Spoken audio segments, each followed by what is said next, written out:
আবার একটা আমার ছোট্ট রান্নাঘরের রেসিপি নিয়ে চলে এলাম। আজকে কই মাছের তরকারি করব। কই মাছের তরকারি করব, শুনে একটু আশ্চর্যই লাগছে তোমাদের। এই দেখো সবজি উপকরণটা দেখো, কুমড়ো, টমেটো, আলু, থানকুনি পাতা কেটে রেখেছি, আর কাঁকরোল আর বটবটি কেটে রেখেছি। এটা একটু জলে ভিজিয়ে রেখেছি, তোমরা সবাই জানো আমি একটু জলে ভিজিয়ে রেখেছি। এখানে নুন জলে ভেজানো আছে।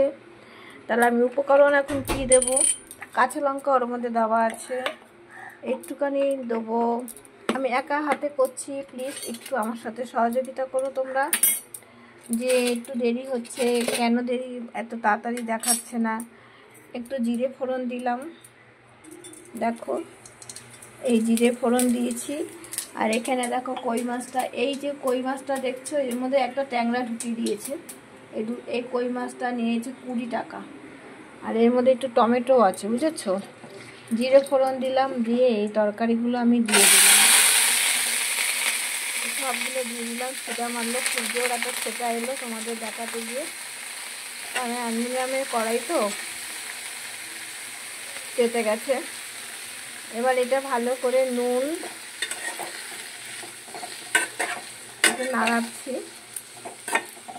এবার এখানে আমি দেব একটু হলুদ, নুন দেব, দাঁড়াও, একটু হলুদ, অল্প করে হলুদ দেব, যেহেতু অসুস্থ মানুষ খাবে।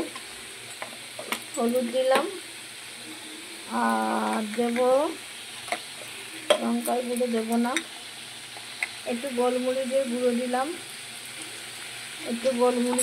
দিলাম, আর দেব হচ্ছে তোমাদের জিরের গুঁড়ো, একটু জিরের গুঁড়ো দিয়ে দিলাম।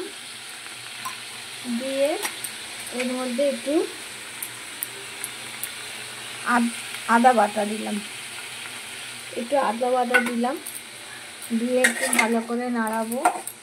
যেহেতু এটা অসুস্থ মানুষ খাবে, আর অসুস্থ বলে না, এটা সবারই জন্য, যাদের একটু পেটের প্রবলেম আছে তারা এইভাবে রান্না করবে।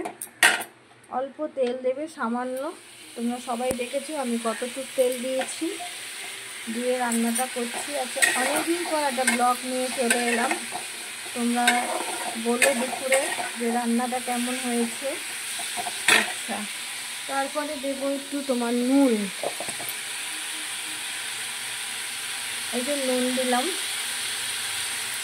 মাছটা কিন্তু ভাজবো না, একদম জ্যান্ত মাছ। আজকাল জিনিসের খুবই দাম বেড়েছে, বলো 20 টাকা দিয়ে দুটো মাছ এনেছে, কত ছোট। যাক দিয়ে আমি এখন এই রান্নাটা করছি। ভালো করে কষানো হয়ে গেল, কষাচ্ছি তোমাদের সামনে, না কষালে ভালো লাগবে না, যেহেতু তেল কম কষিয়ে। এবার একটু জল দেব, জল দিয়ে আর একটু কষাবো, কারণ তেলটা খুব কম, তাহলে আমাকে তো মশলাটা কষাতে হবে। এই জন্য জল দিয়ে কষিয়ে তারপরে জল দিয়ে দেবো। ফুটে গেলে এই মাছটা, কই মাছটা আর একটা ট্যাংরা মাছ আছে, দিয়ে দেবো। দুটো কই মাছ আর ট্যাংরা মাছটা দিয়ে তোমাদেরকে দেখাবো। খুব সুন্দর রান্নাটা হবে। এটা আমরাও খেতে পারি, কোনো ব্যাপার না, শুধু ঝাল কম, কাঁচা লঙ্কা, তাই কাঁচা লঙ্কা খাওয়ারই ভালো, আমরা কাঁচা লঙ্কাই খাই, কিন্তু ওর জন্য একদমই তেলটা কম দিয়েছি। দেখছো কেমন ফুটছে, কি সুন্দর ফুটছে, কাঁচা গন্ধটাও চলে যাচ্ছে, খুব সুন্দর ফুটছে। এরপরে একটু জল দিয়ে দেবো, জল এখানে নেবে।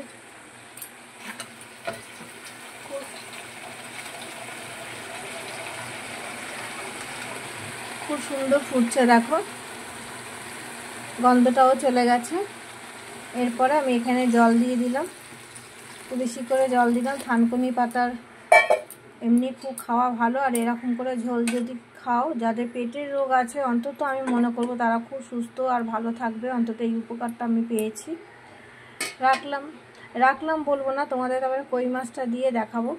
আজকে দুপুরের আমার এই রান্নাটাই তোমাদের দেখাবো। দেখি ফুটে গেছে নাকি, এটা সরিয়ে দিই, আর কাজ হয়ে গেছে।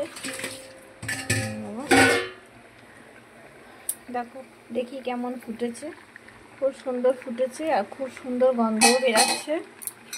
এবার আমি এই মাছ তিনটে, এই কই মাছটা দেখো আস্তে আস্তে করে ছেড়ে দিলাম, একটা ট্যাংরা মাছ, দুটো কই মাছ, তিনটেই জ্যান্ত, তবে কই মাছটা দিয়েই রান্নাটা খুব সুন্দর হয়ে, ট্যাংরা মাছটা আমি দিলাম ঠিক কথা।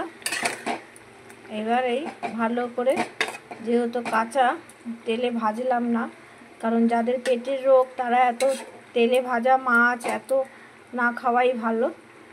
হালকা করে ভালো করে ধুয়ে নিয়ে নুন জলে ভালো করে, এমনি তো ভালো করে ধোবেই, ধুয়ে তারপরে নুন জল দিয়ে ভালো করে ধুয়ে নুন হলুদ মাখিয়ে রেখে দেবে, খুব সুন্দর রান্নাটা হয়। এটা আমি প্রায় করেছি। পেটের মানে পটি হলেই বা এমনিও যদি অনেকে গ্যাসের সমস্যা থাকে, খাবার হজম হয় না, তারা তোমরা এইভাবে খেতে পারো, ট্রাই করে দেখতে পারো। রান্নাটা করে তোমরাও খেও, খেয়ে যদি বলো খারাপ হয়েছে তাহলে সেটাও কমেন্ট করো, আর যদি বলো যে ভালো হয়েছে সেটাও কমেন্ট করে জানিও। অবশ্যই নিজেরা খেয়ে করো। আর আমার রান্নাটা আজকে কেমন হলো বলো তোমরা সবাই। শুভ দুপুর, রাখলাম, খুব ভালো থেকো বন্ধুরা। একটা ছোট্ট রান্না দিয়ে আজকে আমার রান্নাঘরের প্রোগ্রামটা শেষ করলাম।